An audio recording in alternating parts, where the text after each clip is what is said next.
ইতালিতে প্রায় ৩ লাখ প্রবাসী বাংলাদেশির বসবাস। দেশটিতে এবছর আকস্মিকভাবে বেড়েছে প্রবাসীদের মৃত্যুর ঘটনা। চলতি বছর জানুয়ারি থেকে মধ্য ডিসেম্বর পর্যন্ত রেকর্ড ২০০-র বেশি মারা গেছেন, বেশিরভাগই হৃদরোগ ও স্ট্রোকে, যাদের অধিকাংশের বয়স ২৫ থেকে ৪০-এর মধ্যে।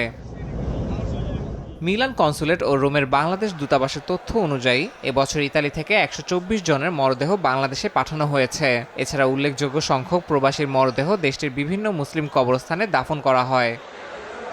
সচেতনতা বৃদ্ধির পাশাপাশি মৃতদের জন্য দোয়ার আয়োজন করেছে ইতালি প্রবাসীরা। এতে অংশগ্রহণ করেন কমিউনিটির শত শত মানুষ। আসলে আমাদের সকলের উচিত স্বাস্থ্যবিধি মেনে চলা, এবং যারা দেশে থাকেন সবার উচিত প্রবাসীদেরকে আপনারা মানসিক শান্তি দিবেন। যারা আমরা অসুস্থতায় আছি তাদের রোগ মুক্তি কামনায় আমরা এক মিলাদ ও দোয়া মাহফিলের আয়োজন করছি। প্রবাসীদের বিদেশে স্থিতিশীলতা ও সাফল্যের জন্য পর্যাপ্ত সময় দেওয়া প্রয়োজন, নয়তো আকস্মিক মৃত্যু আরও বাড়বে বলে আশঙ্কা করছেন অনেকে। সময় সংবাদ, ইতালি।